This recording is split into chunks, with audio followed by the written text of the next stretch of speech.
We have a mandatory, you got to wear a mask inside. Mandatory, right? Man, people come up into spaces in like stores in Baltimore, no mask. And guess what? Places are tired of trying to police people and telling them to pull up the mask, because we're hearing story after story of people going to physical violence, even shooting people, because the work at the store simply said, can you put your mask on? And that's the issue. And when it gets to that point where you feel like you got to pull out a gun, not just on a black person, but just for any person, just because they're telling you to do something that you already know. I mean, there are big ass signs on the door. Oh no! In New York, what was in New York? Three Texans were arrested for physically assaulting. Actually, it's right here. Okay, hold on. It's like a waitress. Oh, right here. The host is right. It is right here. Vax attack. Tourists tussle with New York City restaurant hostess who asked for vaccination proof. And there's a cell phone video. Let me see if I can go ahead and just play it. Give me some. Come back to me. Let me go ahead and play it. And then and it's like, it's crazy how these folks are acting a fool.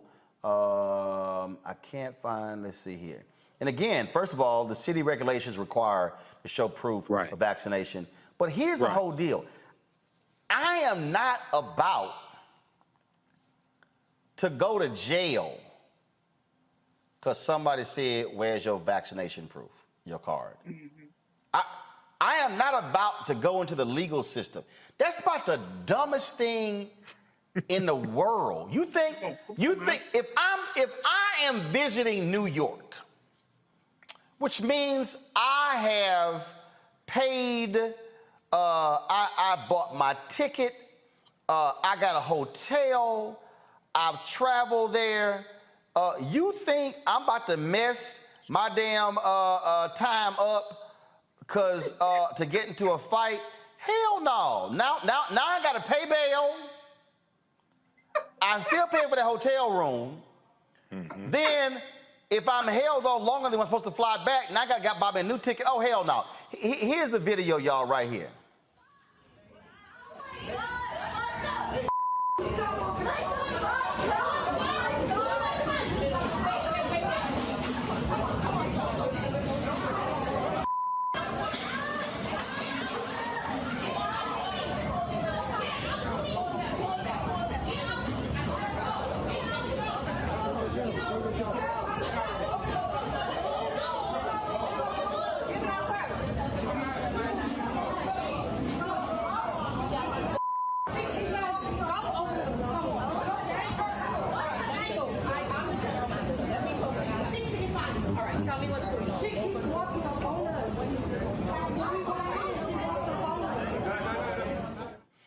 Okay, this is all on. She keeps walking up on her, y'all. Somebody walking up on you does not mean you get to swing on somebody and assault them.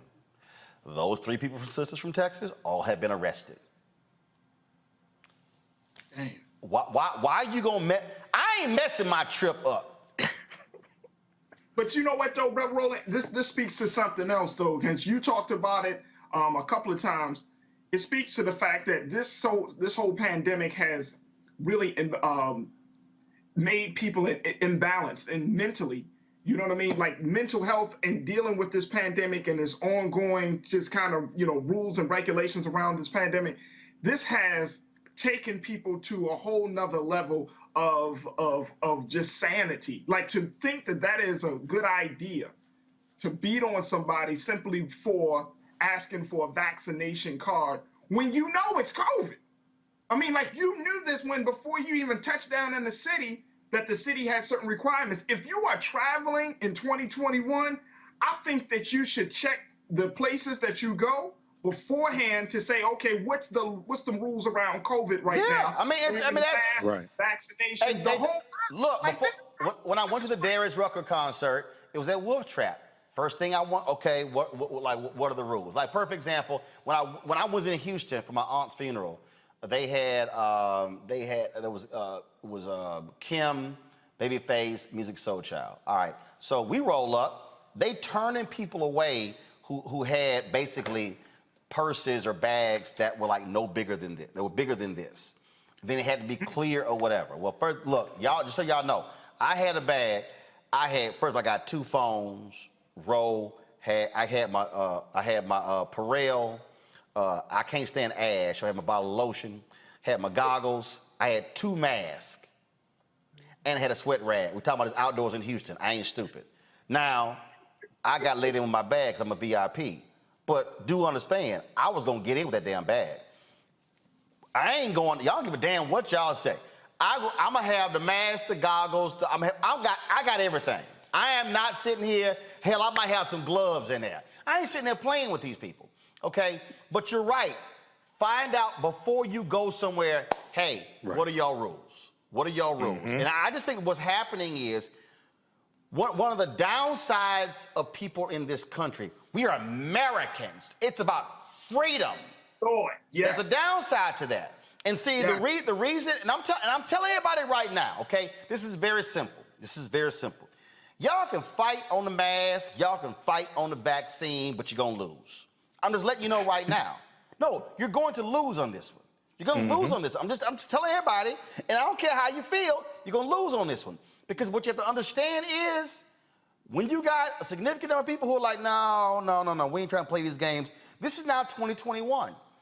I'm telling y'all right now, if this thing continues, be prepared for us to be shut down for all of 2022. I told everybody, y'all, ask my wife, ask my family, I told everybody in June of last year, y'all need to go ahead and wipe off 2020 and wipe out 2021. I said, 'cause these folk ain't gonna act right, I said, until 2022. And here we are on September 17th, and we dealing with this, we're dealing with other folks, all kind of stuff, and we're gonna be in the same situation because, folks, freedom, I'm an American, it's my right, okay? Keep playing. You know, very quickly, Roland, it's interesting we're having this conversation, talk about freedom. Today's the anniversary of the U.S. Constitution being signed, September 17, 1787. But I've said this on this show before. If you go study the Great Pandemic in 1918, 1919, 1920, it killed 675,000 Americans at a time when the U.S. population was 106 million. I think that's about 0.67% of the population when I calculated it before. We're almost at 675,000 Americans dying from COVID. No, actually, we're past that. We're past that. Yeah, okay, we just went past that. We're past 675,000 dying. But the U.S. population is 330 million. It's 3 times as much as it was in 1920. If 0.67% of the population dies of COVID, you're talking about like 2.1 million people dying, which means we're not at the halfway point if this continues the way it looks like it may continue if people keep acting the damn fool. I'm just, and again, I got people who are sitting here, well, the masks don't work. Look, let me tell y'all something. I play golf. The reason my ass got black marks on my damn leg right now is from mosquito bites. I thought that damn off worked. But if you think I'm not gonna walk my ass out there playing golf, especially in Texas, with big ass mosquitoes and not have some off on, you stupid. I'm gonna use whatever protection I can and not go, well, you know, this stuff not working. I'm telling you, and it's driving me crazy because we keep putting these scientists on and doctors on, and I got people who are sitting there. I had somebody who said, you know, why you mad because Nicki Minaj spoke her truth? Because it was batshit crazy. And I'm telling you, it's just, it is, somebody put on YouTube, off attracts mosquitoes. Yeah, you ain't lying. But again, I just want people to understand, especially black people, don't go to jail because somebody asked for your vaccination card. Right. Don't go to jail because somebody said, please put your mask up. And you know what? And if you don't want to put your mask on, don't go in that restaurant. Don't they have drive-thrus in New York? Don't they have drive-thru restaurants? But don't stand there and yell, this is my right. Okay? They're gonna show your ass real quick what's your right. Folks, back to our Roland Martin unfiltered video in just one moment. It's time to be smart. Roland Martin's doing this every day. Oh, no punches! Thank you, Roland Martin, for always giving voice to the issues. Look for Roland Martin in the whirlwind, to quote Marcus Garvey again. The video looks phenomenal, so I'm really excited to see it on my big screen. Support this man, Black Media. He makes sure that our stories are told. See, this difference between Black Star Network and Black-owned media and something like CNN. I got to defer to the brilliance of Dr. Carr and to the brilliance of the Black Star Network. I am rolling with Roland all the way. Honored to be on a show that you own. A black man owns the show. Folks, Black Star Network is here. I'm real revolutionary right now. Roland was amazing on there. Hey, Black, I love y'all. I can't commend you enough about this platform that you've created for us to be able to share who we are, what we're doing in the world, and the impact that we're having. Let's be smart. Bring your eyeballs home. You can't be Black-owned media and be scared. You dig?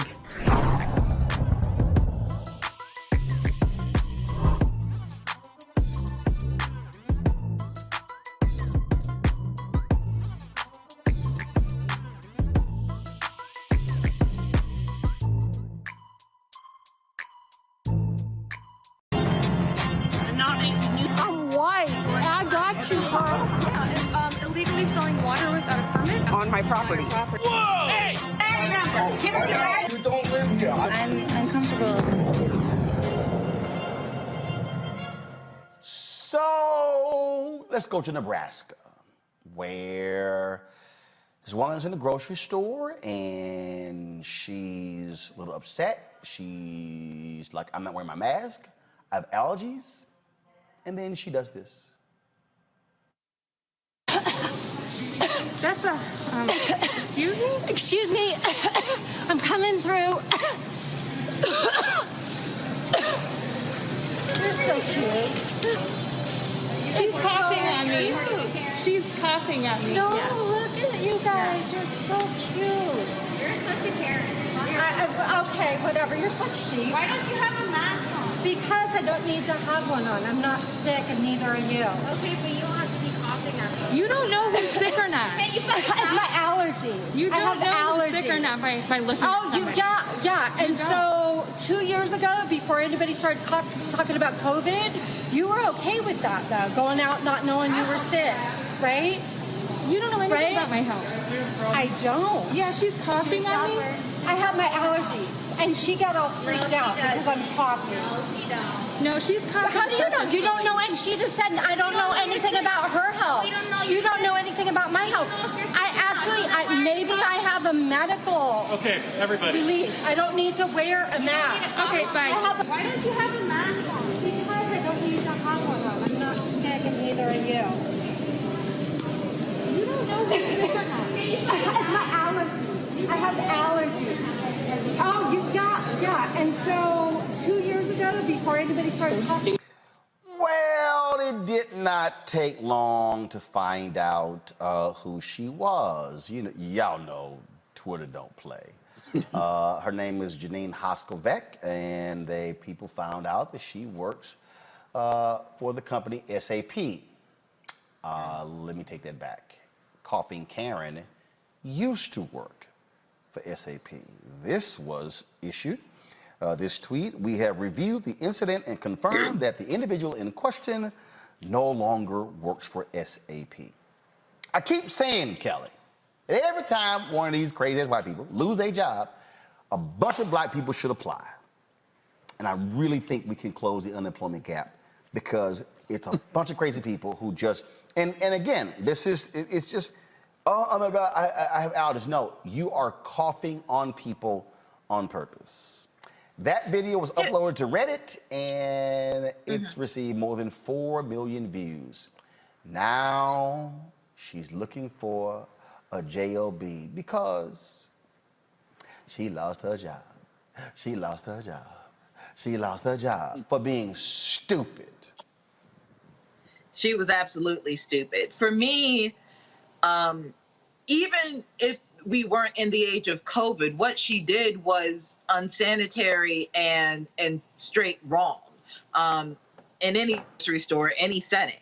But the fact that we are in the middle of a global pandemic, as far as I'm concerned, she's a bioweapon and she should have gotten tackled by anybody within her vicinity. Because at this point, there is no excuse for the stupidity, for the naivete.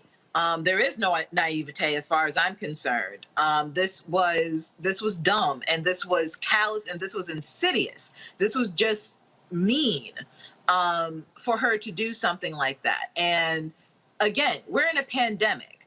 You're supposed to have your mask in stores, in any public setting, and you're purposely not wearing it because you allegedly have allergies. I'm sorry, I have a lot of allergies, and the mask actually helped me not get sick from pretty much anything last year because my mouth was covered and I wasn't, sniffing in pollen and mold and mildew and God knows what else is in the air. So that wasn't a valid excuse either. But like I said before, she was a bioweapon. And if it were me, I mean, on a bad day, she would have gotten some hands. On a good day, she would have just gotten dragged. But it couldn't be me in that video.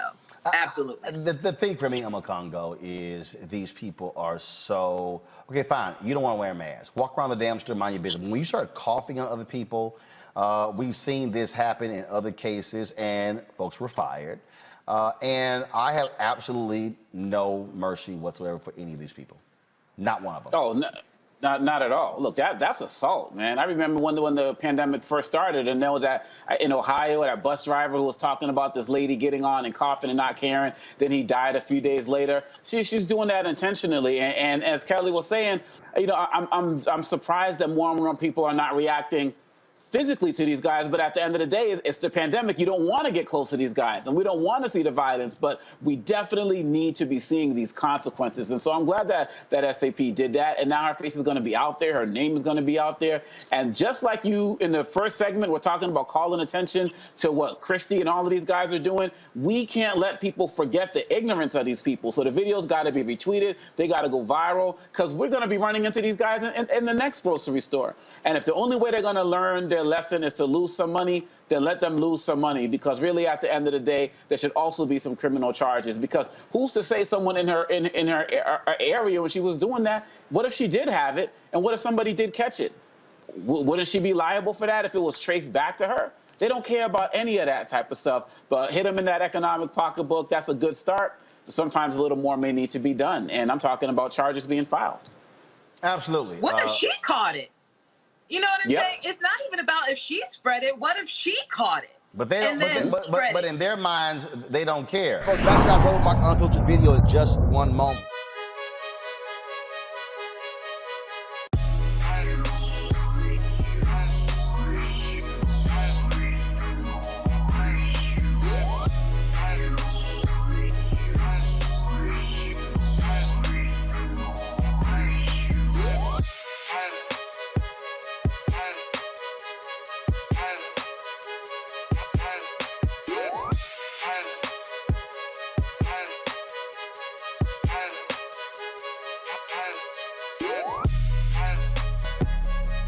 Seek.com is a black-owned company founded by Mary Spiel. It's a virtual reality company where you can actually go there, look at their virtual reality content.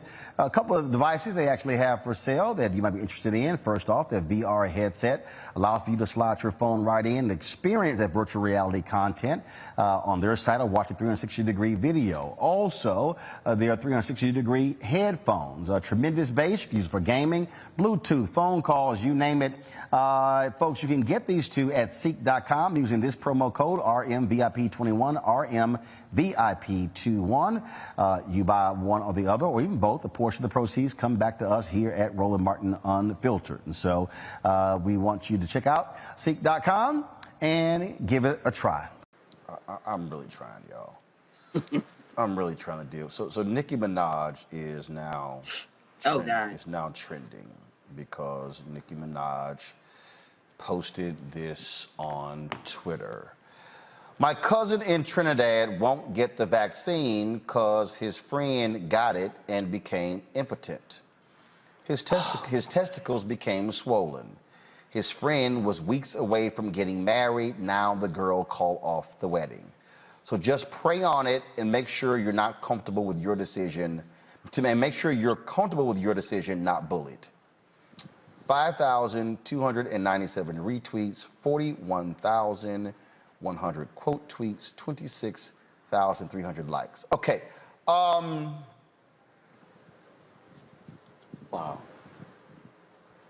First, Congo. You may need a your cousin actually believed that bullshit. your cousin actually believed that his boy caught COVID and now he impotent. I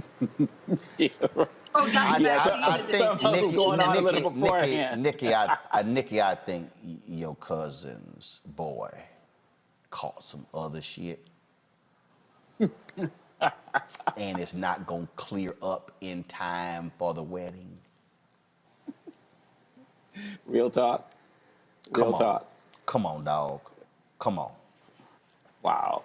You may need to come at her like you did with Busta Rhymes, man. I mean, these guys, we talked about earlier in the segment, we were talking about Julius Jones and how celebrities have been stepping up. I've been so disappointed with how celebrities have been speaking out ignorantly about the vaccine, about the mask, and so on and so forth. Understand, if you're not going to be for it, just don't say anything.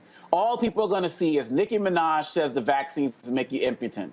And that's it. And people are going to run with that. I can't believe, and yes, it's probably going to be taken down, but it's already too late. You said it was like 4, she's trending now? Come on, it's going to be 1 million retweets by the time the night's over. It's all over the place. I mean, it's all, but again though, here's my whole deal.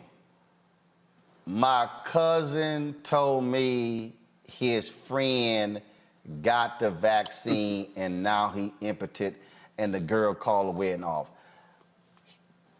Here's the deal, Kelly, and this is just I'm sorry, I need to fix my face. I'm sorry. This is just me. This is just me. Nicki Minaj has 22,600,000 Twitter followers. Okay. Mm-hmm. If I go to Instagram right now. Let me check. Nicki Minaj has 157 million Instagram followers. Okay. I don't even know what she has on Facebook. If I had to pull up Facebook, I would say, let's see here. Nicki Minaj on Facebook. I'm assuming she's on Facebook. Nicki Minaj has 48.5 million on Facebook. Okay? Okay, so Roland has 3.3 million between Instagram, Twitter, Facebook, YouTube. If a cousin of mine told me that his boy got the vaccine and now he's impotent and the girl called the wedding off, my ass is gonna say, put your boy and his doctor on the phone before my ass tweet that out. Cause I ain't trusting my cousin's boy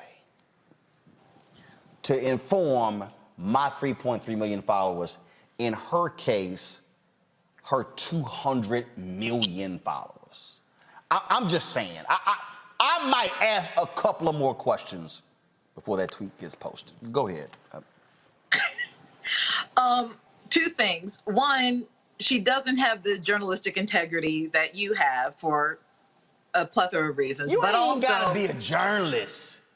Oh no! I mean, you can be. That's just that's some hood stuff. Yo, boy. I'm talking about right now. It's somebody in the hood going, hold up. Yo, boy got the shot, and now he impotent. First of all, has your boy shown you his vaccine card?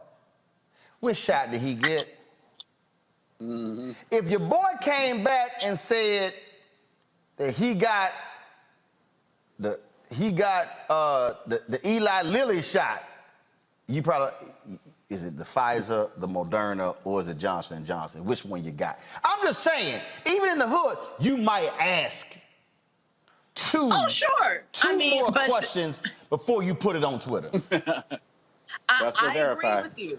And, you know, trust but verify, I agree with you. But again, this is also the same woman who is married to a convicted rapist and cannot frequent certain establishments with her husband because of the restrictions of movement that he has on his person while he's on parole or on the sex offender registry list, one of the two or both.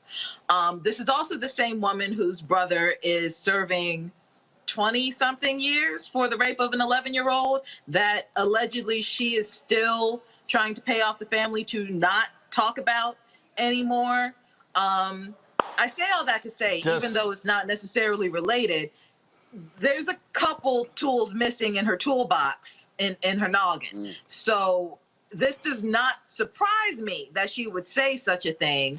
It is unfortunate that she has such influence and reach and is still that dense. But here we are.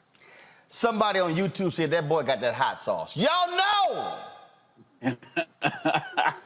Y'all know he's got a burning sensation, and it's not from the Eli Lilly shot. Folks, back to our Roland Martin Unfiltered video in just one moment.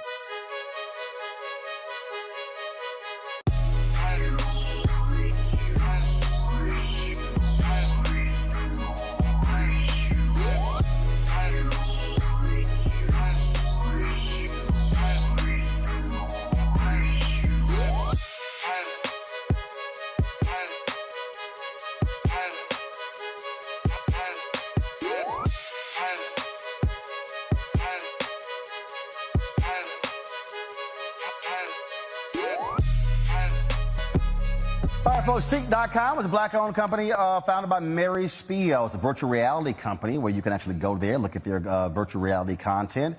A couple of devices they actually have for sale that you might be interested in. First off, their VR headset allows for you to slide your phone right in and experience that virtual reality content on their site or watch a 360-degree video. Also, there are 360-degree headphones, tremendous bass, you can use it for gaming, Bluetooth, phone calls, you name it.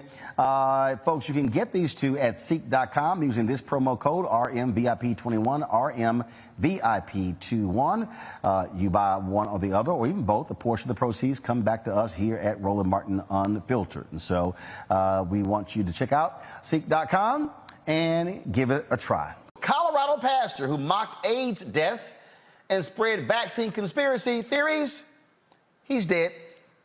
Wow. COVID-19. Good riddance. COVID-19. Wow. COVID-19. And so, oh no, he's not the only one. Let me play this here. Let me try to find it here. This is, again, I just want people to understand, again, these people who are putting all this COVID stuff out there, they make no sense whatsoever. There was one woman who was, same thing, she was in a store. She was in a store. She absolutely was against mask mandates. She didn't like them. She was upset. If I can find the video, man, great. So she, this woman here, was caught on video in a mask and was going through, I have a medical condition, I'm not wearing a mask, I don't care, and I have it. She's an anti-masker. She's dead. She got COVID.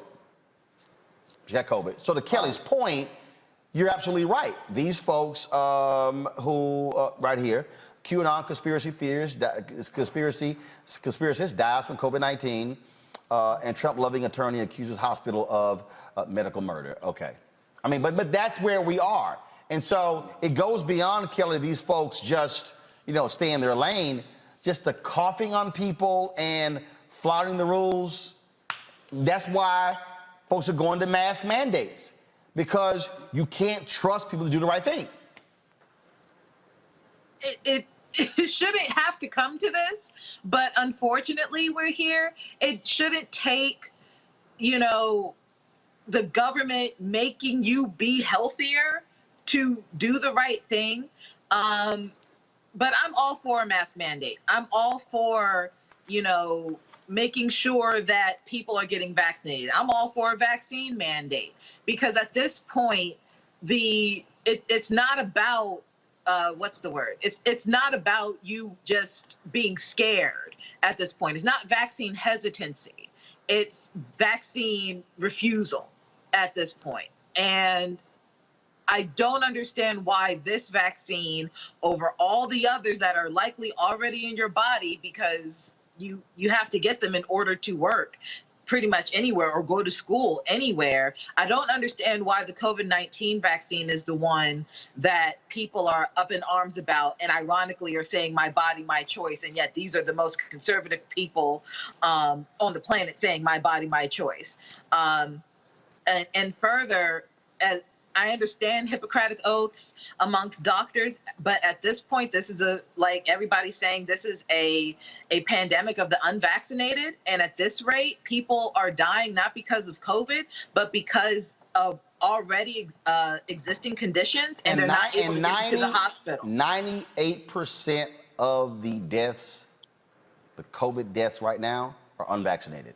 This woman named 98%. This woman named Veronica Walsh. This is her. She died this morning, y'all. But this is her a few months ago in a grocery store. Down here, so it's not real obvious that I'm videoing.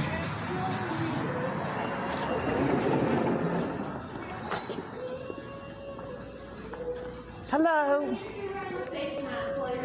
I have a face mask on, honey. And I have a medical exemption and a doctor's note. So I have, somebody sent me an email.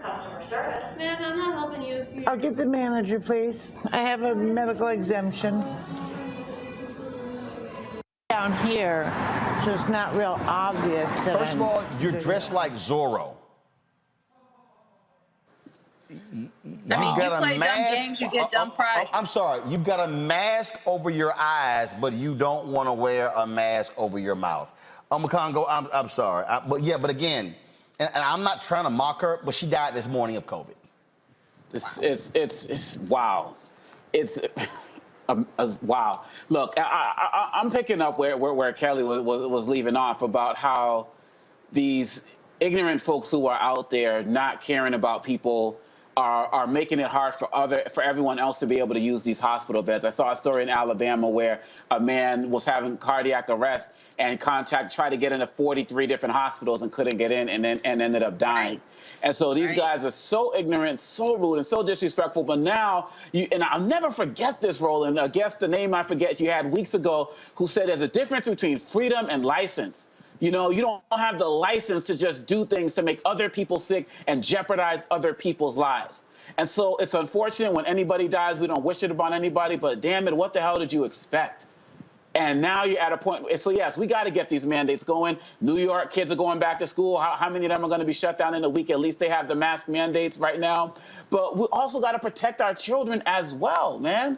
And these folks just don't care, and this is what's going to happen. And so, yeah, we don't care that much about them. But look, they're affecting entire communities, and something has to be done. And Biden needs to step it up with the mandates, period, bottom line. And just one more thing, and it's a controversial opinion, but I'll say it anyway. I really do feel like if you are unvaccinated by choice and you contract COVID, you lose your right to get hospital care. Just off bat. Like, if you really had every avenue at your disposal to get this vaccine and you choose not to get it because of whatever reason, I don't think you should be getting medical care. You should not be getting a hospital bed. There are people who are having heart attacks still. Other diseases still exist. Cancer still exists. Emergencies still exist. And you put yourself at risk by not getting something that is not only free and available, but is literally created to save your life, and you opt out of it. You basically gave yourself a DNR by not getting the vaccine. So you should not be getting a hospital bed. So I feel like that should be taken into consideration as well by hospitals and doctors, because they are overwhelmed by people who are frankly being dumb. And it's not about shaming them. They are objectively speaking being dumb by not taking something that is for them. It does not make sense to me. Folks, back to that Roland Martin Unfiltered video in just one moment.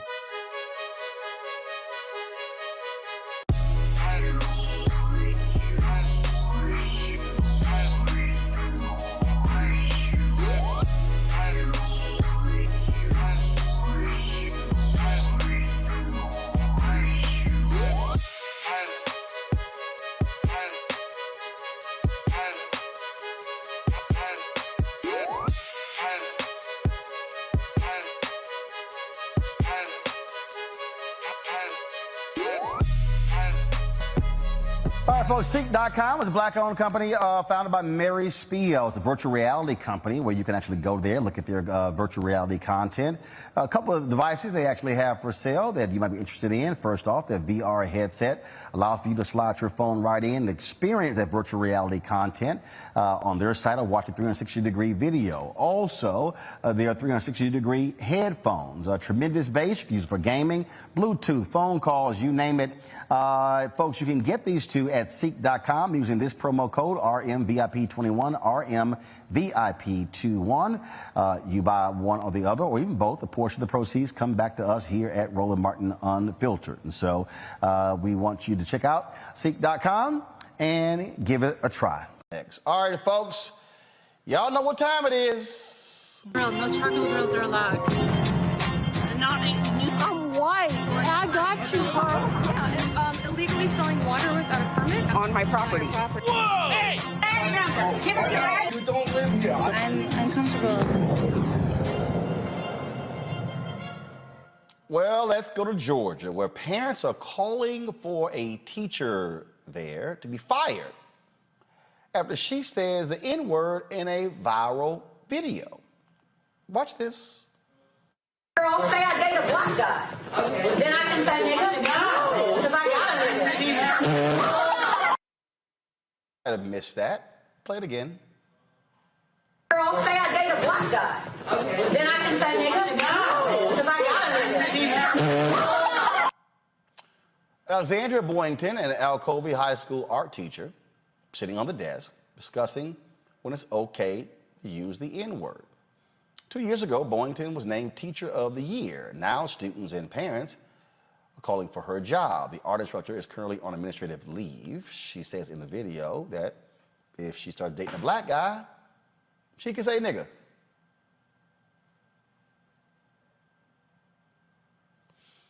Really?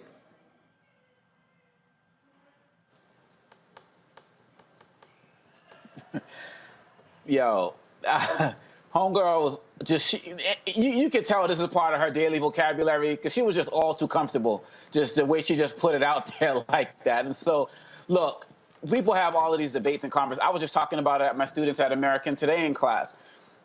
People can have honest conversations about it in the classroom, and I believe that teachers who are mindful and sensitive to the conversation of all backgrounds can spearhead that type of conversation. But this woman, she was sitting there acting like she was just all world, all too cool. And I'm glad that those students responded, hell no, because really at the end of the day, they think that the students are going to be like, oh, you cool, I'm with that. And they're like, hell no. And I'm glad the video went out. I'm glad the parents are calling for it because we need to have real conversations about the usage of this term throughout. But this type of nonsense from an educator trying to be down, she needs to be down and out. Kelly, yeah, she was a little comfortable there. She tried it. I mean, there's not much to say here other than the fact that she was wrong and that she tried it, and she was still wrong when she tried it. At no point should you even, any profanity in the school should be, banned. I don't know how schools are set up, but when I was in school, profanity in any regard was prohibited by students and especially teachers. So the fact that she was a faculty member at this school and still said it regardless of what the word is. I'm just trying to get to the basics for the moment. The fact that she used profanity in school towards students in reference to herself in a personal manner, which also should not be talked about on school grounds. There's just levels of inappropriateness here that needs to be addressed. N-word notwithstanding. Again, she was way too comfortable with that word, but just from an administrative perspective and just getting to the point, she was wrong just from being a faculty member. And I don't know whether it was because she was an art teacher and she thought, you know, she has license because it's more creative space and more liberal. But again, you tried it and you failed. And as far as administrative leave, she needs to go, because it was just unprofessional to do that at all. Folks, back to our Roland Martin Unfiltered video in just one moment.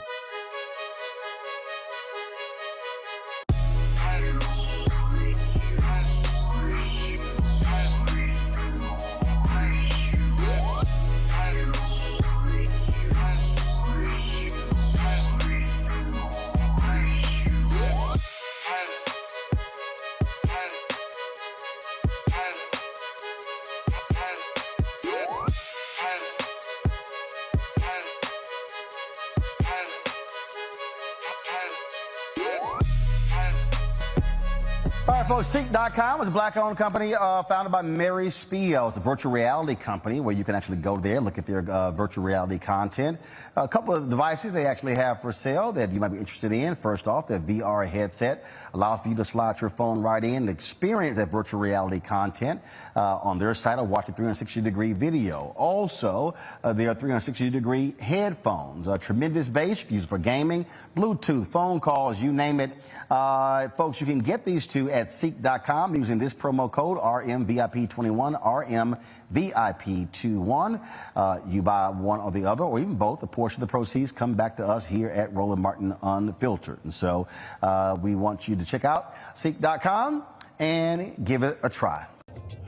All right, Basketball Hall of Famer Isaiah Thomas went on this idiot Jason Whitlock's show on Glenn Beck's The Blaze. That tells you all you need to know right there. About this. And so they had a long conversation about race and some other issues, and the national anthem came up. And, you know, you've got white folks like Megyn Kelly and Bill Maher and others who are all upset and mad. Oh, this is separating us and all this sort of stuff like this. And I saw this and I was like, you know what? I got to weigh in on this because there were some things that are factually not correct.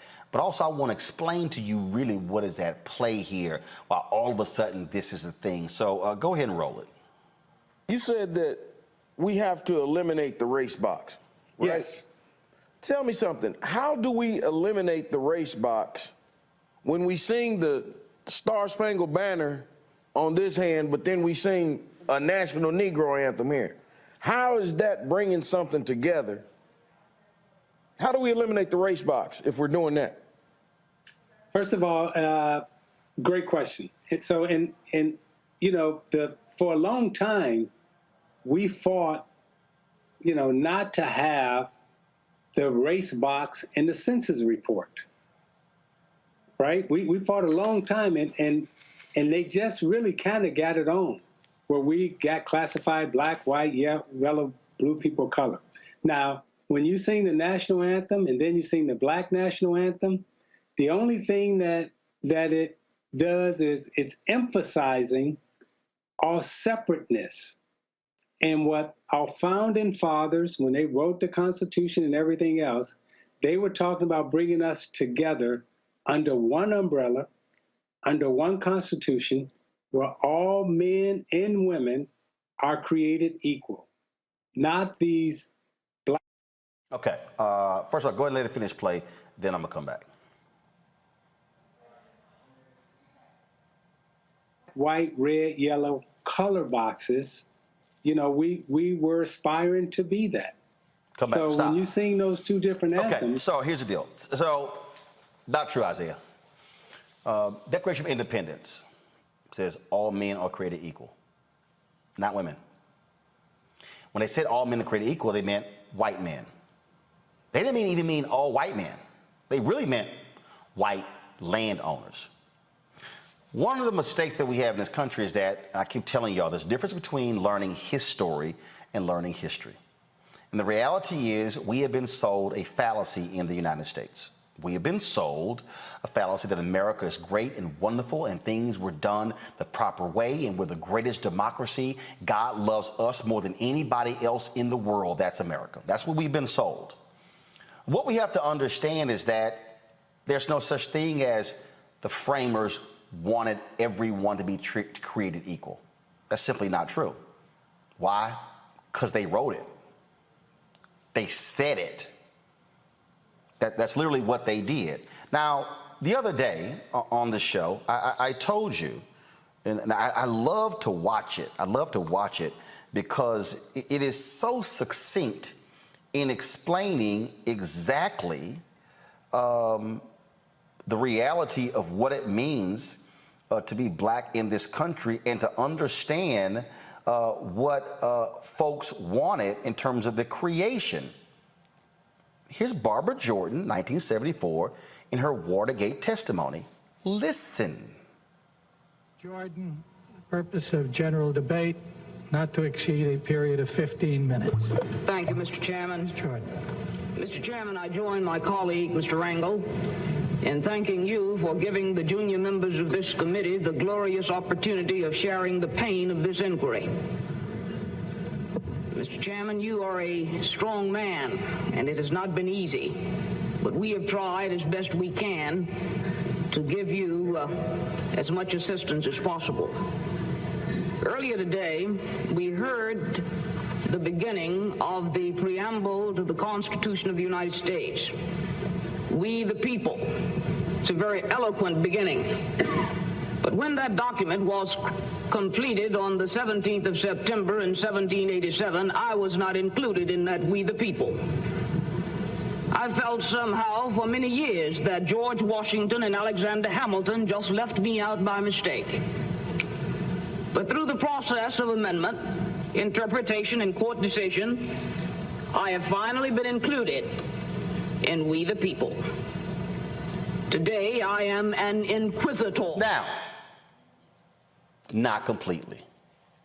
Because the reality is we continue to have to fight to assert our rights. Press play on more of the interview. Sizing that, okay, there are two different statuses, not races, because I'm gonna call it what it is. It's status. There are two different statuses in this country, black and white. So there's a black national anthem, there's a white national anthem.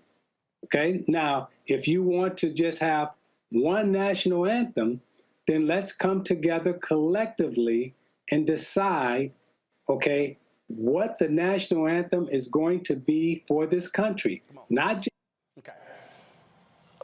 Isaiah, that's just not true. There's a national anthem. There's one.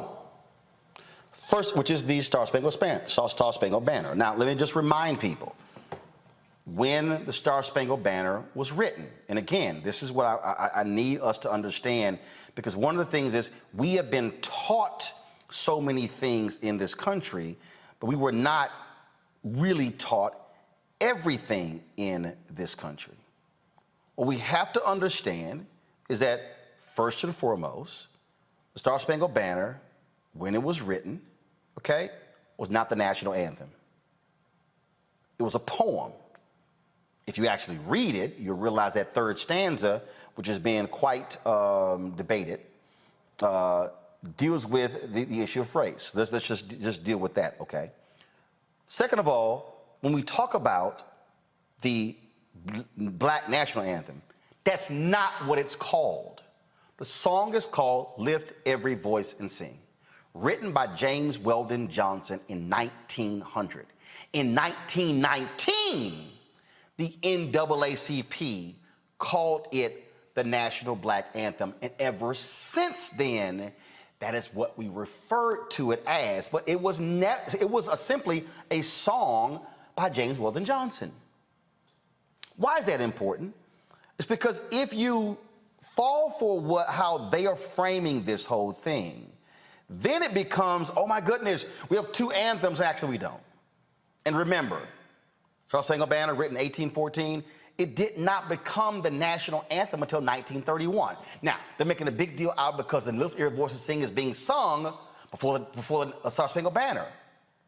Y'all do realize that sometimes when you go to the game, they sing America the Beautiful before the Star Spangled Banner. So what's the issue?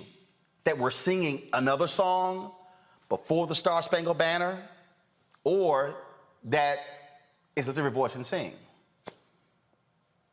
Play more of the interview, please. National anthem, because the white national anthem has classified as status. We can have an anthem that speaks for Italians, that speaks for Greeks, that speaks for Irish, that speaks for Polish, and that speaks for the Aboriginals who were native to this land already. And that's us. And so, Isaiah, the only thing what you just said takes us down the path that they want us to go down. Well, let's come up with a new national anthem that we all agree on.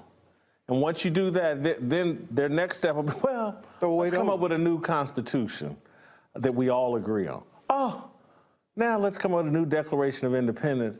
And the only thing I'm trying to tell black people every day, like, hey man, I know shit started out bad, but that Declaration of Independence, Constitution, and National Anthem, it worked for us. Maybe it wasn't intended for us, but it did work for us. And these people that want you just to throw these things out and let's come up with all new, it's a game, it's a booby trap. It's no different than the same people that ran the game and threw hip hop. Again, it's, you know what? The N-word, it's now a term of endearment. We, the KKK, we're gonna gift y'all the N. See, I can't even listen to any more of that sheer stupidity from Jason Whitlock. And this is why Isaiah even going on there is just a waste of time. Because see, Jason Whitlock is a buffoon. When he says the Constitution worked for us, no. What we did was make that shit real. That's what Dr. King even said. He said, what did King say on April 3rd, 1968 at Mason Temple? Be true to what you put on paper. So what black people have done since we've been here and said to America, this your paper, this what you put on paper. Be true to what you put on paper. The reason Jason is a buffoon and lying is because and y'all heard me say this, 1619, go to 1970, use 1970 as a marker when we were technically fully free. We have only been fully free Americans for 51 years. And we're still not fully free. Because if we were fully free, there would have been no reason for the Superior Court decision today in North Carolina. If we were fully free, there would be no reason for there being an EEOC. If we were fully free, there would be no reason for COVID showing the health disparities in this country when it comes to black and white. If we were fully free, you would not have the economic gap that exists right now. See, the whole deal is this here, and this is the real reason why I say, Isaiah, anybody else, the reason you don't even engage in that silliness when it comes to the national anthem versus the black national anthem is because they want to put any conversation that breaks down white supremacy and now invokes fairness, they don't want that to happen. They want the battle against critical race theory, they want to put everything that's race underneath that, everything about equality underneath that, because they don't want to change it. You hear, oh, no, you hear, we're like, they talking about changing some stuff. Well, yeah, that's why we have constitutional amendments. Some things need to be changed. That's why when you saw the photo of John Lewis and Andrew Young and C.T. Vivian and Reverend Joseph Lowry, Eric Holder said, that's Founding Fathers 2.0. Because, see, there was no American democracy from the Declaration of Independence until the 1965 Voting Rights Act. See, this is the game being played. Because the reality is this, white folks are born in America, they don't ask about what are my rights, they get them. We have to have special rules because it's still written for them. And this is the thing I need people to understand. And so, y'all, do not, Isaiah and everybody else, don't, if you do any more TV shows and bring a national anthem, you say, I ain't wasting my time with that. This is what I would have said, Isaiah.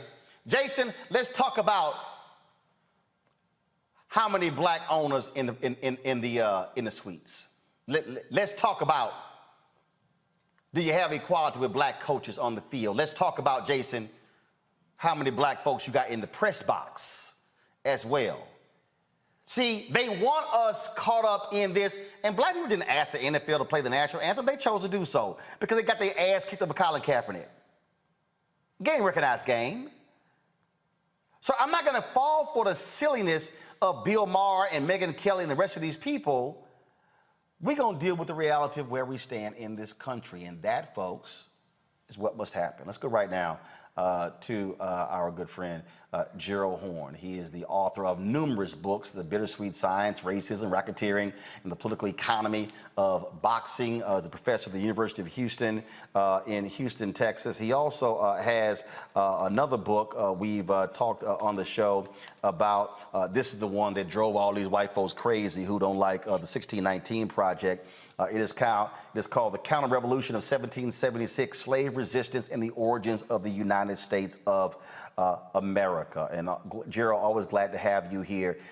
The thing that I was just laying out there is, again, we're dealing with history and his story. America was not created for all men and women to be equal. It was for white landowners. And even if you study the Constitution today, which is why Jason Whitlock is a sheer idiot, the Electoral College today was a slave compromise. That wasn't democracy because they still wanted to be able to control those white landowners who became president. Well, I have to say I was disappointed in Isaiah Thomas. I know that he matriculated at Indiana University, one of our leading institutions, but I guess he must have missed classes in history. He was at basketball practice, I assume. But now he is a grown man, and he should be aware that history is constantly being rewritten. Recall that W.E.B. Du Bois changed our understanding of the period following the Civil War with his epical volume, Black Reconstruction. And today, we have various creators, writers, scholars who are rewriting the story of the United States of America. I would include the Haitian filmmaker Raoul Peck in Exterminate All the Brutes, of course, Nicole Hannah-Jones in the 1619 Project. And what they're all telling us is that the traditional narrative that we've been fed, per what you were just suggesting, Roland Martin, has basically been nonsense and poppycock. I mean, for example, Isaiah Thomas says that we are separating ourselves. The fact is we have been separated. He gives out this inaccuracy concerning the U.S. Census and how supposedly we're trying to get away from boxes. If you go back to the original U.S. Census in 1790, it, of course, was grouping people according to, quote, white, unquote, according to whether or not they were slave, unquote, and just like today. The first one, hold on, let me repeat. The first U.S. Census since 1790 had racial classifications. We didn't vote on that. That was them. Well, clearly. I mean, that's why I was so disappointed by Isaiah Thomas. And I noticed that he was speaking against a backdrop of the NBA, the National Basketball Association. And I would assume that the NBA would want to dissociate itself from his inflammatory and indeed ignorant remarks because they're quite misleading at the end of the day. And I'm happy to see, Roland, that you mentioned the third stanza of the Star-Spangled Banner, which in no uncertain terms denounces the black population, because recall that that anthem was written by a slave owner, Francis Scott Key, during the war with Britain, 1812 to 1815, and he was denouncing the black population because the British were offering us a better deal, and so we defected to their side, helped them to burn down Washington, D.C., and then fled on British boats to Trinidad and Tobago, where our descendants continued to reside. And so Francis Scott Key was very upset by that development. That's why he denounces it. It's one of the rare national anthems that singles out for denunciation a significant portion of the citizenry. See, the thing, but see, here's what you're dealing with here. And you hear Isaiah talking about status and class and in terms of, in terms of race and black. But the issue for me, which is the most fundamental issue, is what's the agenda of the person I'm talking to? The agenda of a Jason Whitlock, and I don't know who that fool was he was talking to on the set, and Glenn Beck's The Blaze ain't got nothing to do with black liberation.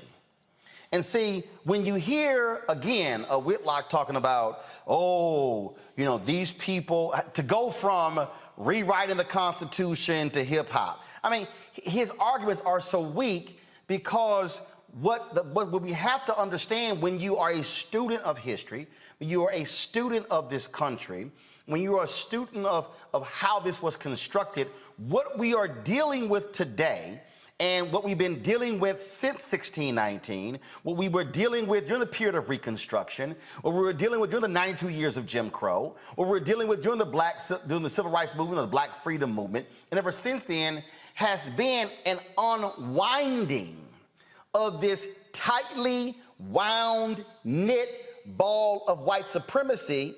And we have been trying to peel this thing back and unwind it. If you tear a baseball apart and you begin to pull the string and tear it apart, what you're trying to do is unwind this tightly wound ball that has constrained and constricted black people from being real, true American citizens.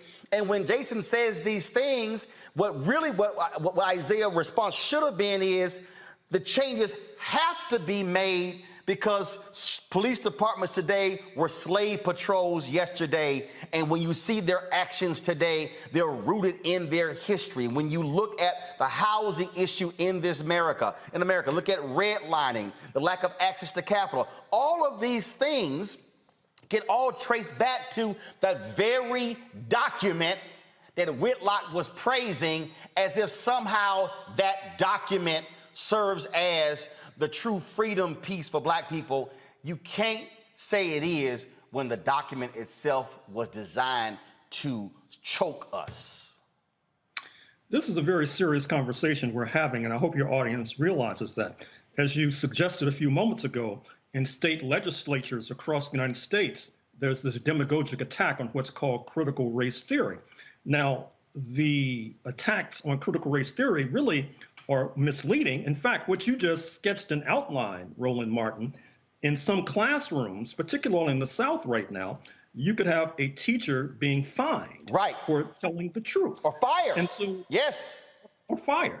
And so that's why this is very serious, because what I'm afraid to say, Isaiah Thomas and Jason Whitlock were feeding in to this right-wing ideology, which at the end of the day may well come to bite them in the behind. And the fact that they don't even realize it makes it even more disturbing and troubling. I'm gonna pull my panel in here as well. And look, I talked to Isaiah and today, and I say, look, I sent him a text and I said, I'm gonna talk about this on the show. Isaiah is supportive of the show, joined our fan club early on. And the thing that he said is that, he said, I really wanted to, he said the focus should really be on these birthing rights, if you will. And that is, again, if you're white in this country, what do you get when you're automatically white and we're still fighting for these battles? But the thing that I am conveying is that they don't want us focused on the national black anthem versus the Star Spangled Banner. Not they want us focused on it. They want to focus on that, because really what the strategy here, Gerald, the whole strategy, whether it's this critical race theory, 1619 project, anything, it is really all about how can we rile up our white base to get them to think that they are about to take this stuff over, and they want to change our values. And when people say our values, they're not saying our American values, they're saying our white values. They want to change what we have constructed because America has been constructed through the prism of whiteness. It has been defined by that. And what they do not want is for us, now that we have voting rights, now that we have representation in Congress all the way down, all of a sudden, oh, no, we don't want them having to change, change this. And I keep going back to, if I played it, they would block us on YouTube. That scene from The Good Shepherd, when Joe Pesci asked, he said, let me ask you a question. The Italians, we got our family, and he said, we got our family in the church. He said, the Jews got this. He said, he used the N-word about black people. He said, at least they got their music. The Irish got this. He said, what y'all got? And he said, we have the United States of America. The rest of you are just visiting. Mm. That is what all of this is about. Mm. Well, I'm afraid to say that you're onto something, Roland Martin. And once again, I have to say, I'm sort of puzzled by the fact that Isaiah Thomas would say what he said and still be a contributor to Roland Martin Unfiltered. When you talk to him, how did he explain himself? Well, no, he said that what he wanted to focus on was, again, these birthrights and what we don't have compared to whites. And look, but it's also understanding who you're talking to and who you're going up against and what their goal is. If Jason Whitlock said, Roland, come on my show, I know exactly what he's trying to do. I know who he's talking to. I know who he's talking to. I got some fool, another black dude who worked for The Blaze, who's been trying to come at me for the last week on Twitter, trying to ask me all these other questions. I'm like, dude, I'm not playing your little game. And he wrote some little article about me, how I'm selling out black people to stay on the Democratic plantation. And I'm sitting there saying, yeah, but it's your party that's the one trying to keep my people from voting in North Carolina. And so the thing that I want African Americans, whether you are basketball players or football players or singers or entertainers or whatever, is to be fully cognizant of this really intensive effort to keep us from actually asserting our rights. Because I'm telling you, Gerald, all these people not fully understanding, because they got to be asking, wait a minute, how all of a sudden, hell, the NFL and NBA, they've done lift every voice and sing before games before. Why all of a sudden now it's an issue? Who all of a sudden plucked critical race? Gerald, this is my 13th black media experience. Do you realize in the previous 12, I never even heard of critical race theory? And that's black. I've been black, 3 black newspapers. Tom Joyner, BlackAmericanWeb.com, Savoy Magazine, Major Broadcasting Cable Network, Dallas Examiner, Essence, Ebony. I can go on. All of a sudden, where's it coming from? I keep telling people, all of this in my book, White Fears, coming out in the first quarter next year, y'all. It all emanates from this question that was asked in 2009 after Obama got inaugurated. Who is optimistic about the future of America for your children? Every group except white Americans, a majority, were optimistic about the future of America for their children except white Americans. That is what we're dealing with, and that's why the Republican Party wants to appeal to these crazy, demented white folks who are going to be here in D.C. tomorrow, because they are afraid that we, Gerald, now have political, economic, social power, and we are not afraid to use it. Well, I'm glad you mentioned 9/18, this rally that's taking place in Washington tomorrow in support of the insurrectionists of January 6th. The FBI is reassuring us that there's nothing to worry about, move along. But that's what they told us on January 5th, 2021. And you almost had the Vice President of the United States lynched. You almost had the Speaker of the House of Representatives, Nancy Pelosi, lynched. So I hope that they know what they're talking about with regard to this manifestation, this demonstration tomorrow. And if they're wrong, I'm afraid to say that there's going to be a hot time in the old town tomorrow. Well, I don't think it's going to be that because Trump has already yelled, this is a setup, and I think they're going to be a little too scared to come in. I want to bring in the panel here, and I want to start with you, Michael, then go Michael, Kelly, Faraji. The thing here, again, is understanding what the goal of a Whitlock is, and that is to absolutely be an agent of white supremacy. And what I'm trying to get everybody, I'm trying to get anybody who's out who's talking about these issues to be very careful to understand what is going on. It's the same reason why I lit into Chris Christie. I'm not going to sit here and praise you for your speech at the Reagan Library about how the Republican Party has lost its way and what it needs to do to go forward, and you take these unnamed jabs at Trump when you are also complicit because you helped put him in power. Oh, absolutely. Absolutely. Hello, Dr. Gerald Horn. This is Michael Imhotep from the African History Network. How you doing, brother? Right on. All right. I met you at the Charles H. Wright Museum of African American History here in Detroit. It was either 2017, 2018. Man, come on! I'm coming to it, Roland. I'm coming to it. When you met somebody, we ain't got all day. Let's go. Come on. I'm coming to the question. Can you talk for a minute? You know, in the clip we saw, Isaiah Thomas talked about class and the census. And we know that when we look at the census and the racial classifications, people immigrating from the Middle East and North Africa are classified as white based upon the U.S. Census and the U.S. government. Can you talk about why how those particular racial classifications came about? Why people coming from North Africa, Egypt, Libya are classified as white in the Middle East? Well, obviously, it's to bulk up the community that's defined as white. There is a demographic struggle taking place now. One of the reasons for voter suppression, and I noticed Roland mentioned the North Carolina decision, which is very important, but one of the reasons for voter suppression and trying to make sure in particular that black folks don't vote is that the Republican Party has transformed itself into being the party of whiteness, if not the party of white supremacy. But it's very difficult to get people who are not defined as white to vote for the party of whiteness. And so you not only have voter suppression, you have sort of a redefinition. So therefore, Ralph Nader, the former presidential aspirant, whose roots are in Lebanon, he is defined as, quote, white, unquote.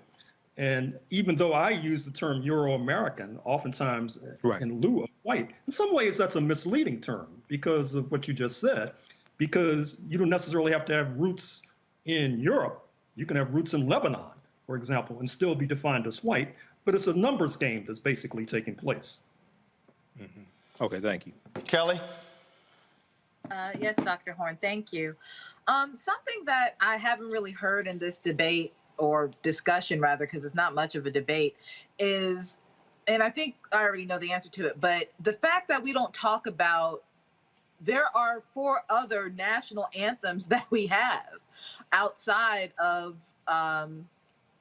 our main national anthem. We have America the Beautiful, My Country 'Tis of Thee, God Bless America, This Land Is Your Land. All of those are regaled or heralded as a national anthem in this country, not the national anthem, but certainly up there as an American hymn. But when it comes to Lift Every Voice and Sing, one that is not rooted in any type of racial bias, one that was written by a black man, composed by another black man, his brother, all of a sudden it's a problem. So if you can give us some insight as to why you think that is, I think I know the answer, but the fact that there is this stark dichotomy regarding Lift Every Voice and Sing that isn't considered an anthem for anyone outside of NAACP dubbing it as one versus the other 4 songs that are certainly played at NFL games and the like. Well, the short answer, and I'm sure you know this already, is that black people are treated differently as a people apart. This goes back to slavery, when we did not want to be enslaved, and so therefore we were always rebellious. We were always trying to ally with the real and imagined foes of this United States of America, including Native Americans, including the British, as I said, during the War of 1812. And as a result, when you engage in that kind of seditious behavior, motivated by a desire to escape slavery, you're treated differently and you're treated as a people apart. I recall when I was at the University of North Carolina, Chapel Hill, and I was supposed to be organizing and forming a so-called Black Cultural Center. And the white supremacists say, well, that's separate. Well, I said, well, if I walk down the street, I see a Hillel Center, which is for Jewish students. Is that separate? And of course, it was not deemed to be so because they were considered to be part of the overall white community. So the answer to your intelligent question is quite simple. We're treated as a people apart, in part because of our rebelliousness, which goes back to the slavery experience. And before, and there's this great article, folks, that is called in the Washington Post. It's called "The Ugly Reason the Star Spangled Banner Didn't Become Our National Anthem for a Century." And one of the things that the article lays out is that, first of all, as Gerald said, Francis Scott Key was an enslaver, came from a family. He also enforced, as the DA of D.C., enforced slave laws as well. And he also recommended his brother-in-law to the Supreme Court, Roger Taney, you know, the dude with the Dred Scott decision. That tells you all. But the thing that's interesting about this, Gerald, and this is where, of course, Jason Whitlock would never admit to, because people don't want to understand, people don't want to accept history, but they want to believe his story. And this article lays out in here is that not only did Francis Scott Key, was he a racist and believed black people were inferior, and that if they actually were free to be shipped back to Africa, guess how this song became popular? It became popular among post-Reconstruction white Southerners and the military, who pushed for it to become the national anthem, the United Daughters of the Confederacy. Ooh. Yep, There it United is. Daughters of the Confederacy. Yep. They help. But the folks want us to act as if those things didn't exist. Faraji, your question for Gerald. Yes, Dr. Horn, it's a pleasure to talk to you. Just very quickly, I mean, I think it was absolutely very ignorant of Isaiah Thomas to say that a song emphasizes our separateness when it wasn't a song. It's been history. It's been something that's been researched. But even more so, Dr. Horn, I want to get your thoughts on, you know, there's often, when we have these big conversations, especially about race, there's often black people and white people who jump to the point of talking about unity, talking about reconciliation between the races without really talking about truth and accountability, without saying, hey, some things have to be done to repair the damage that has been done to black people all across this, you know, in the United States and across the globe. So how do we take this conversation beyond everything is all right? We had a black president, things are on the right path, we're all in this together. How do we kind of step back a little bit to really look at the issue of, let's look at the truth of the history, and this is the part that I think scares both black and white people, somebody has to take accountability. White people have to take accountability for what they have done to our people. It's not enough just to say we give you a little bit here, we got a couple of celebrities there. I'm talking about a full-grown, massive, you know, full-scale accountability. How did we get the conversation going in that direction, sir? Well, if you look historically, the way we were to escape both slavery and Jim Crow is that we lengthened the battlefield. We internationalized the struggle. That's why we were in alignment with Native Americans, for example. That's why you had Paul Robeson, for example, and Martin Luther King Jr., who raised the question of the war in Vietnam. In that light, I was very disappointed to see that at a historic gathering that took place on September 7th, 2021, just a few days ago, you had a virtual summit of the African Union and the Caribbean community, CARICOM. Present and speaking were the President of South Africa, Cyril Ramaphosa, President Kenyatta of Kenya, Prime Minister Motley of Barbados. They laid out a whole Pan-African agenda. We really haven't seen something of this scope, perhaps since the Pan-African Congress of 1945 in Manchester, England. Now, what's disappointing is that there was no Black American participation, and it was a wonderful opportunity for us to raise our issues, because of course they raised the question of reparations. The Caribbean brothers and sisters, we're going to raise that. And yet we were not there to amplify that call. I think that one of the things we have to do is get our organizations to try to be more globally minded, to try to not let these opportunities pass, and to make sure we have delegations meeting regularly with the African Union, headquartered in Addis Ababa, Ethiopia, and the Caribbean community headquartered in Georgetown, Guyana, because as our comments this evening have suggested, the forces on the battlefield right now, in terms of the four corners of the United States of America, given voter suppression, given we're talking about coup d'etats that might happen as soon as tomorrow, it's not a very promising scene just looking domestically. So here's what, to button this up, here's what I want to see happen. And that is, and like I said, I talked to Isaiah. I talked to several other professional athletes who reached out to me, who I talked to today as well, about the segment and the various thoughts.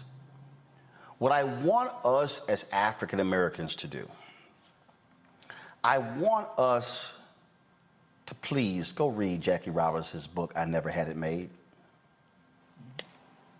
Why? Because Jackie Robinson, in the book, wrote why he would not stand for the national anthem or the Pledge of Allegiance. Jackie Robinson, the same man who they tried to court-martial in the military, the same man who broke the color barrier in baseball. First of all, the true major league players were in the Negro leagues, but they called the major leagues because that's where the white money was. Jackie Robinson said the reason he called his book I Never Had It Made, he said, because as long as one black man is a victim of racism, then I don't have it made. That's what Jackie Robinson wrote in his own words. Go read the book every time someone wants to throw Jackie Robinson in somebody's face when you want to talk about how we all come together. But this last point is the critical point. And I only played a snippet of the interview, and if you want to go back and look at the whole interview, that's fine. But I need black people to stop embracing others when they go, can't we just come together? Because I need you to understand what they're really saying. I saw people saying, why can't the nation come together like we did after 9/11? And the reason I'm gonna put these two together, because I need y'all to listen to what I'm saying. America has always asked us to put our issues down, so we can stand together as one. Come on. America asked our black athletes, when you run and box for America in the Olympics, you are representing America, the red, white, and blue. Yet when Muhammad Ali came back from Rome and went into a diner in Louisville, Kentucky, in his US of A jacket with a gold medal around, they said, nigga, you can't eat in this restaurant. And that's when he went and threw the medal into the river in a fit of anger. The reason folk want to play the games, and this is why I disagree when I saw that clip with Isaiah, is when they say, why can't we just come together as one? Why can't we just have one song? Why can't we just stand unified? Because I cannot stand unified in a song at a game if you don't believe that when it comes to the ownership. if you don't believe that when it comes to the press box, if you don't believe that when it comes to the people who can afford to buy the tickets and the suites in the games, if you don't believe that when it comes to you can have black players on the field, but you don't have the same percentage of black coaches on the sideline, you cannot ask me to stand here in unity and singing a song if you don't practice that when it comes to housing, when it comes to eating, when a white person with a high school degree makes more money than a black person with a college degree. Don't dare tell me to stand as one if you don't want that to happen in every single aspect. Let me remind y'all, clearly if you don't understand history, the United States threatened to shut down black newspapers. All you gotta do is read Gerald Horne's book on Claude Barnett and the Associated Negro Press, read Ethan McKay's book on the Chicago Defender. They threatened to shut down black newspapers during World War II because they dared to write about fascism and racism. Y'all need to go look up, Google this, the Double V campaign. Google the Pittsburgh Courier and what they created when they said we're gonna fight against racism at home and abroad. They threatened to put black publishers in prison because they said you are creating tyranny and committing treasonous acts for writing about racism in the U.S. Armed Forces. They said this is no time for you to be focused on racism. This is where we are supposed to stand as one. And the history will tell you when black soldiers came back from World War II, they put white German POWs in front of the black soldiers. History will tell you that when they got back to those depots in the United States, black soldiers and white soldiers had gunfights because although they were so-called on the same team in Europe, when they got back, the white soldiers said, nigga, we gonna kill you. And that's why black soldiers were lynched in their uniforms. That's why Byron Della Beckwith struck down Medgar Evers, an armed forces veteran, in his own driveway. So please, I don't want to hear the bullshit about can we all be as one singing a song, because if you don't want to stand with me on fighting racism, sexism, and bigotry, I don't want to hear a damn thing about you trying to sing a song with me. Come on. Folks, I can't give y'all one Gerald Horne book to write, to look at. Go to my computer. Gerald got about 4,000 books. You check them all out. Again, I told y'all about the counter-revolution of 1776, slave resistance, and the origins of the United States of America. You should check out White Supremacy Confronted, U.S. Imperialism and Anti-Communism versus the Liberation of Southern Africa from Rhodes to Mandela. Also, I told you the rise and fall of the Associated Negro Press, Claude Barnett's Pan-African News, and the Jim Crow Paradox. I have absolutely read that one. And so there was there's another one on here that I gotta recommend. Oh my goodness, where is it? Where is it? I told y'all Jared got all these doggone books. I'm trying to get to all of them. And of course, a couple of books, obviously, on W.B. Du Bois.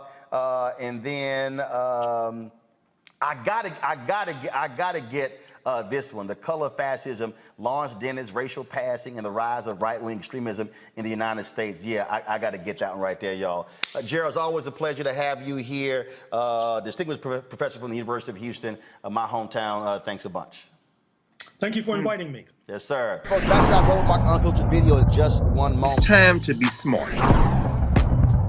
Roland Martin's doing this every day. Oh, no punches! Thank you, Roland Martin, for always giving voice to the issues. Look for Roland Martin in the whirlwind, to quote Marcus Garvey again. The video looks phenomenal, so I'm really excited to see it on my big screen. Support this man, Black Media. He makes sure that our stories are told. See, this difference between Black Star Network and Black-owned media and something like CNN. I got to defer to the brilliance of Dr. Carr and to the brilliance of the Black Star Network. I am rolling with Roland all the way. Honored to be on a show that you own. A black man owns the show. Folks, Black Star Network is here. I'm real revolutionary right now.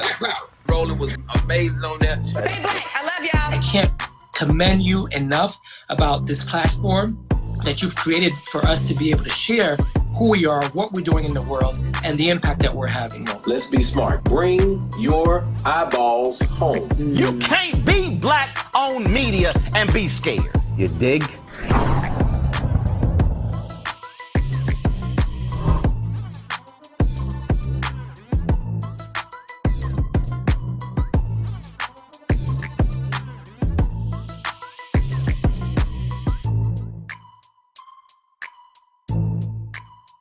I came across this tweet today, and I'll be honest, somebody who I never thought I would have on this show because of a lot of his past comments. Former Congressman Joe Walsh of Illinois, Mediaite posted a clip of my segment on ABC this week. And Joe Walsh tweeted this: "Spot on, Roland Martin. Every one of us Republicans, former Republicans, moderate Republicans, and conservative Republicans must publicly acknowledge and apologize for helping to put that unfit madman in the White House. Every single one of us. Chris Christie, and most never will." Joining us right now on Roland Martin Unfiltered and the Black Star Network is former Congressman Joe Walsh. Congressman, glad to have you on the show. You were, if I had a camera on you while I was going through all of that, you were putting your head down, you were nodding, you had this sort of state of disbelief as you listened to Chris Christie give that speech, and then so that exchange between the two of us on ABC. Hey, Roland, I am so, by the way, it's an honor to be with you. I am so freaking pissed off right now, but I want to start by saying thank you. I mean it, man. Thank you for what you did yesterday on ABC, calling out Chris Christie. My God, Roland, all of them know who Donald Trump is, and none of them have said anything. I'm listening to Christie at the Reagan Library. It's infuriating. We need to do this. We need to do that. What they need to do is call out him by name. But Roland, you know, and you said it beautifully, none of them will, because if you do, you end up like this former congressman. You're done in the Republican Party. If you call out Trump by name and say he's an unfit madman, then you're done in conservative talk radio like I was. And Chris Christie, what a bunch of bullshit. What a bunch of cowardly bullshit. He can't even, and Roland, you did a great job, because Christie kept going back to 2016 yesterday. Oh, I ran against him in 2016. For 4 years, he sucked Donald Trump's feet. He tried to help him get reelected in 2020. Look, Roland, I screwed up. I voted for Trump in 2016. In a nanosecond after that, I realized how unfit he was, and I lost everything. Chris Christie was still trying to help this guy get reelected? I get it. I'm not naive, Roland. I get it. You said it. If you do what I did, you're done in the Republican Party. And screw Chris Christie and Rand Paul and all these other guys, because they've sold their soul. I'm sorry. And that right there is the biggest thing for me, because, you know, they love talking about integrity and honor and principles and valor and value. They love touting their Christianity and their faith. And they stood with a faithless ghoul, a man who has no bottom, a man who will throw anybody under the bus. Chris Christie kissed his ass after losing, endorsed him. Trump put him in charge of his transition team. What happened? His son-in-law, Jared, I don't want him. Trump dumped him because Christie prosecuted Jared's daddy. After trashing this man, Trump would talk about the man's weight in public and how he would just do whatever and would just kiss his butt. Christie's still going back, still going back, still going back, still going back. Hell, he caught COVID by kissing his butt by being at the Amy Coney Barrett super spreader event at the White House, the same one where Bishop Harry Jackson was, the same guy who preached in the Oval Office on Easter Sunday and died a few months later of COVID, and Trump never even mentioned the man's name, never even sent a tweet out. And these folks, see, I would just rather Lindsey Graham and Rand Paul and Ted Cruz and Christie and the rest of them just come out and say, hey, I'm here to kiss his ass because I want to get paid. I want to have power. I want to have proximity to power. That's why I'm doing it. But don't sit here and act as if we don't know what the hell's going on. Hey, Roland, when I was in Congress, I was the poorest member of Congress.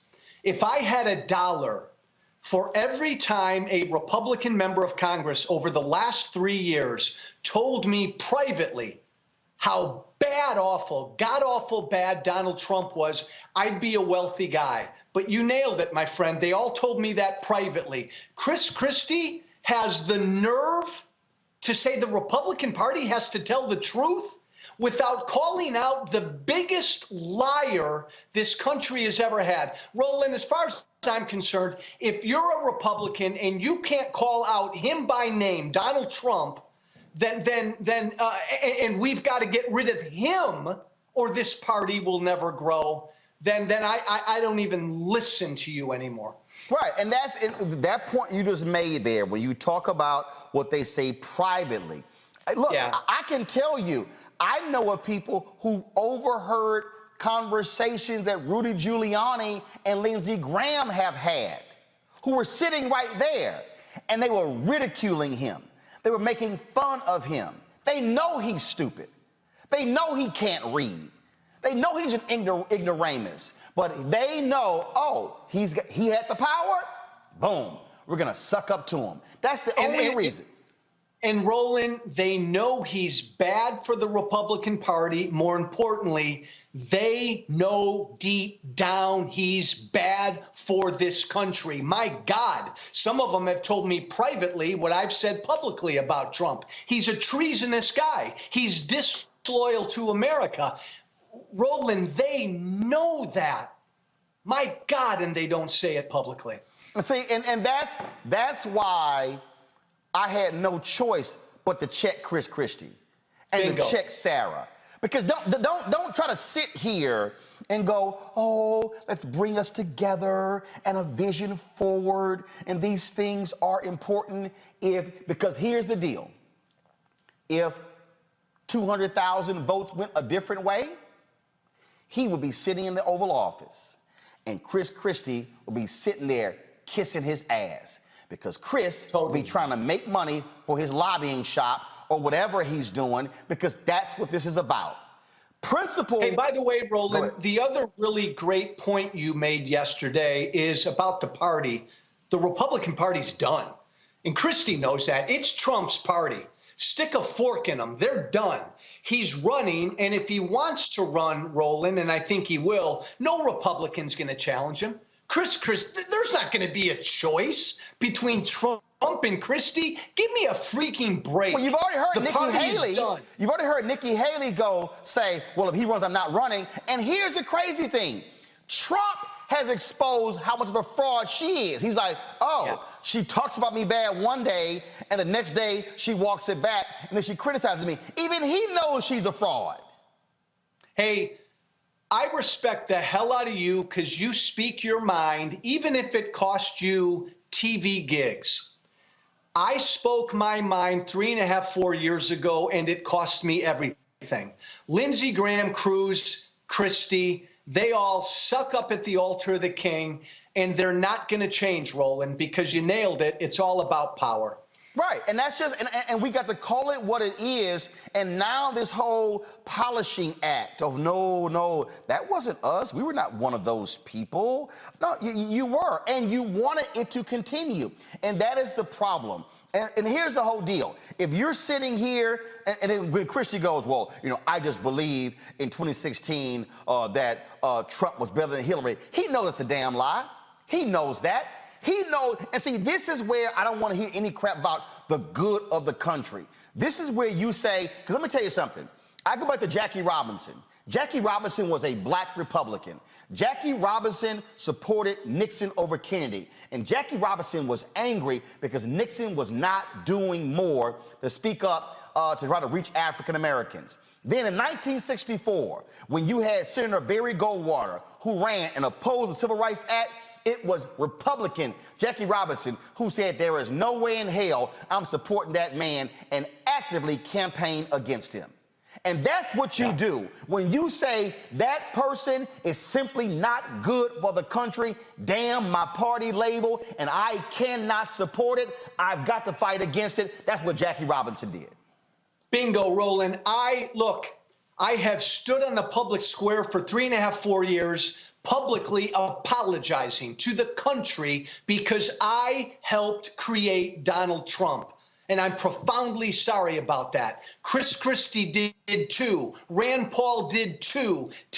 Every single Republican helped create that narcissistic, unfit traitor. We have to own it. And if you're a Republican and you can't own it, I don't want to hear from you. So when we talk about this whole path forward, and look, you have a number of folks in the Lincoln Project. They've got their issues with John Weaver and what he did and what they knew, and they're going through all of that. That should actually happen. Sherry Jacobus, I spent a lot of time with her on CNN, and she's talked about she's fighting cancer, but she talked about how the Trump people went after her and, yes, destroyed her life as well. And that's the thing right there. They are about destroying your life. This isn't like, okay, we disagree politically. No, no, no. They want to destroy your life. They want all your money cut off. That's the reason why Reince Priebus, Trump just slapped this man around like a little child and just abused him, fired him on the plane in a tweet, and then he had to catch a ride with somebody else. And Reince Priebus still walking behind, kissing his ass. And then now he's trying to sit here and have this recount in Wisconsin leading that. And I'm sitting here going, man, do you have any integrity? Any? Like, are you like you? That man disrespected you. Ted Cruz, the man called your wife ugly. Yeah, the man called your wife ugly. No, you're right, man. But then there are all these other Republicans who just kept their mouths shut for 4 years. What has Paul Ryan ever said? John Boehner, my former speaker, wrote a book and came out and said how bad Trump was. He still voted for Trump in 2020. They kept their mouths shut. And that to me right there is the fundamental problem. Because you know what? Look, I got a problem with a lot of Democrats who said, I just can't vote for Hillary Clinton. You know what? They didn't. And she lost. Yeah. She lost. Had those Democrats who did not like her said, I got to put that aside and vote for her, I personally think they screwed up, because what they didn't do was what Republicans actually did. Republicans said it's about power. But the issue for me was this here. The issue for me between Hillary and Donald Trump, and I said, we knew how bad this man was. We knew how pathetic this man was. Black women absolutely knew how awful this man was. And I said, if the country listened to black folks and not voted for Donald Trump, we would never gotten those 4 years. But what this man has unleashed, and that, to me, Joe, is why I was even more offended. I'm looking at Chris Christie going, how dare you stand there and talk about the conspiracy theorists and how we can't listen to them when you supported him and the man was throwing out conspiracy theories the day he walked into the Oval Office. That wasn't brand new because he lost to Biden. Christie empowered that. He empowered that. This is where, Joe, you have far too many people who are in the media who want to be clubby, in bed with these folks, chummy with them, and they don't want to press them too hard. I mean, that's just the real deal.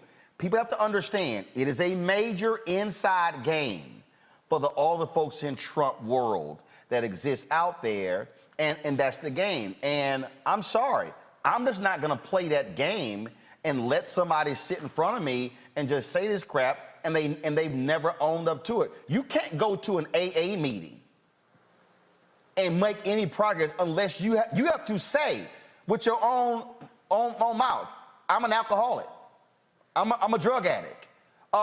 You can't look. I'm born and raised Catholic. You can't walk in confession and not say, "Forgive me, Father, for I have sinned."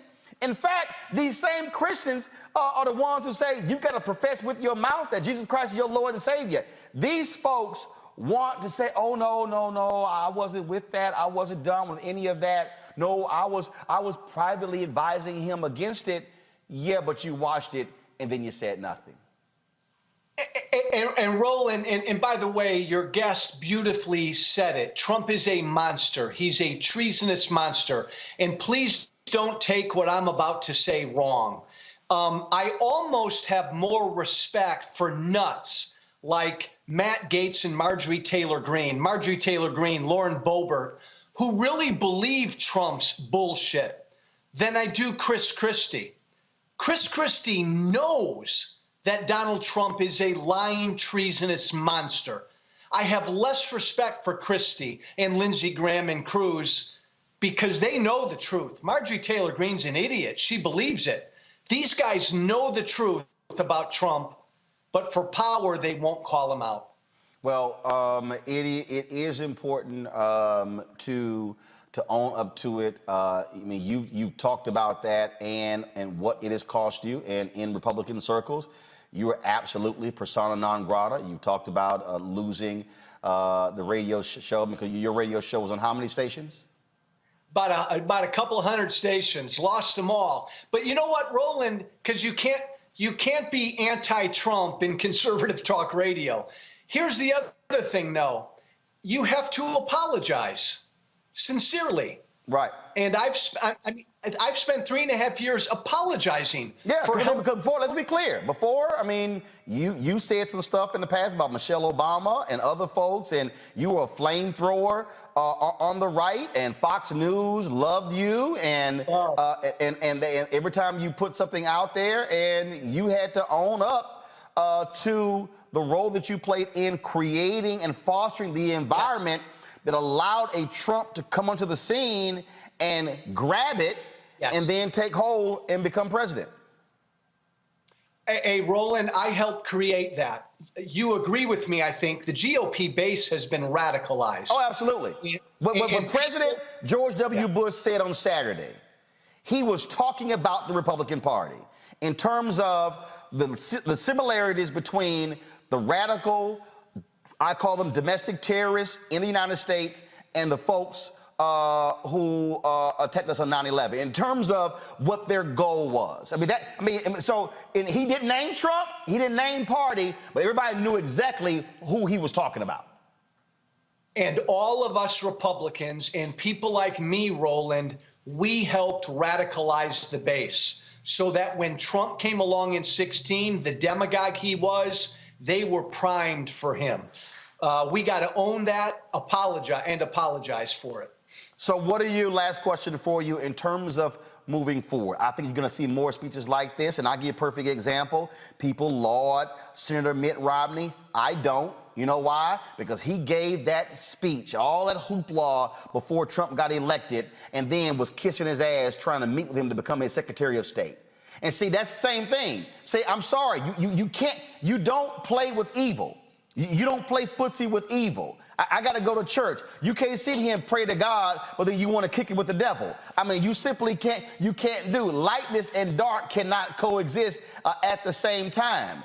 And so that, to me, is, again, the same thing. So sure, now Romney wants to say the right stuff, but even Romney has not apologized for trying to get in and play footsie with him and trying to become his Secretary of State, because that was the same thing. It was power. It was power, Roland. And Mitt Romney, I respect him. He didn't even say who he voted for in 2020. Come on. Here's the deal. The Republican Party is Trump's party. He's got the party by the balls. It doesn't matter what people like Chris Christie say. Donald Trump owns the base that is now radicalized. If he wants to run, Roland, the nomination is his, and nobody will challenge him. And the fear that I do have, is that his radicalized base, because he lost, will be even more fervent. Two, unless Senators Joe Manchin and Kyrsten Sinema get off their asses and pass the For the People Act, what the Republican legislatures are doing, they are literally positioning states to steal elections. And this thing is real in terms of what's happening. Hey, Roland, you've got Larry Elder out in California today who refused to say that he would accept the results of the election, win, lose, or draw. This is now the Republican mantra. They will never lose another election fairly. It will all be because of fraud. That's Donald Trump's Oh, I got to watch my language. That's No, his actually, legacy. the show's called Unfiltered for a reason. Go ahead. That's his fucking legacy. Roland, that is Donald Trump's fucking legacy. He has stuck a stake through the heart of our democracy. I'm sorry. It's all truthful. Former Illinois Congressman Joe Walsh, we appreciate you. Thank you, my friend. I've been on the show. Thanks a lot. Thank you. Thanks. All right, folks. Y'all know what time it is. No charcoal grills are allowed. I'm white. I got you, huh? Illegally selling water without a permit On my property. Whoa! Hey! You don't live here. I'm uncomfortable. Well, let's go to Georgia, where parents are calling for a teacher there to be fired after she says the N-word in a viral video. Watch this. Girl, say I date a black guy. Okay. Then I can say nigga. No, because I got a nigga. I missed that. Play it again. Girl, say I date a black guy. Okay. Then I can say nigga. No, because I got a nigga. Alexandria Boynton, an Alcovey High School art teacher, sitting on the desk discussing when it's okay to use the N-word. 2 years ago, Boynton was named Teacher of the Year. Now students and parents are calling for her job. The art instructor is currently on administrative leave. She says in the video that if she starts dating a black guy, she can say nigga.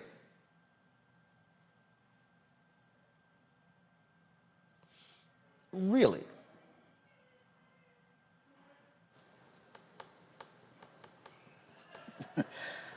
Yo, homegirl was just, you could tell this is part of her daily vocabulary because she was just all too comfortable, just the way she just put it out there like that. And so, look, people have all of these debates and conversations. I was just talking about it at my students at American Today in class. People can have honest conversations about it in the classroom. And I believe that teachers who are mindful and sensitive to the conversation of all backgrounds can spearhead that type of conversation. But this woman, she was sitting there acting like she was just all world, all too cool.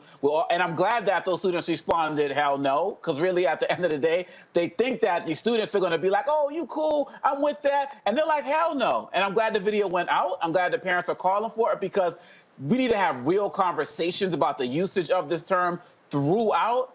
But this type of nonsense from an educator trying to be down, she needs to be down and out. Kelly, yeah, she was a little comfortable there. She tried it. I mean, there's not much to say here other than the fact that she was wrong and that she tried it, and she was still wrong when she tried it. At no point should you even, any profanity in the school should be, banned. I don't know how schools are set up, but when I was in school, profanity in any regard was prohibited by students and especially teachers. So the fact that she was a faculty member at this school and still said it, regardless of what the word is, I'm just trying to get to the basics for the moment. The fact that she used profanity in school towards students in reference to herself in a personal manner, which also should not be talked about on school grounds. There's just levels of inappropriateness here that needs to be addressed. N-word notwithstanding. Again, she was way too comfortable with that word, but just from an administrative perspective and just getting to the point, she was wrong just from being a faculty member. And I don't know whether it was because she was an art teacher and she thought, she has license because it's more creative space and more liberal. But again, you tried it and you failed. And as far as administrative leave, she needs to go because it was just unprofessional to do that at all. Folks, back to our Roland Martin Unfiltered video in just one moment.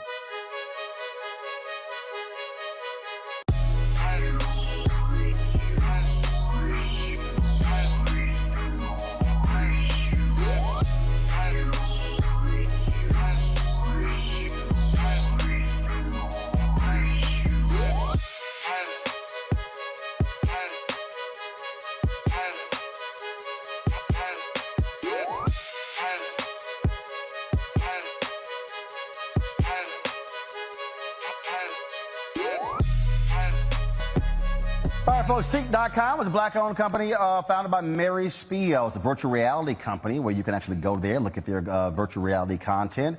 A couple of devices they actually have for sale that you might be interested in. First off, their VR headset allows for you to slide your phone right in and experience that virtual reality content on their site or watch a 360-degree video. Also, their 360-degree headphones, tremendous bass, you can use it for gaming, Bluetooth, phone calls, you name it. Folks, you can get these two at Seek.com using this promo code RMVIP21, RMVIP21. You buy one or the other, or even both, a portion of the proceeds come back to us here at Roland Martin Unfiltered. And so we want you to check out Seek.com and give it a try.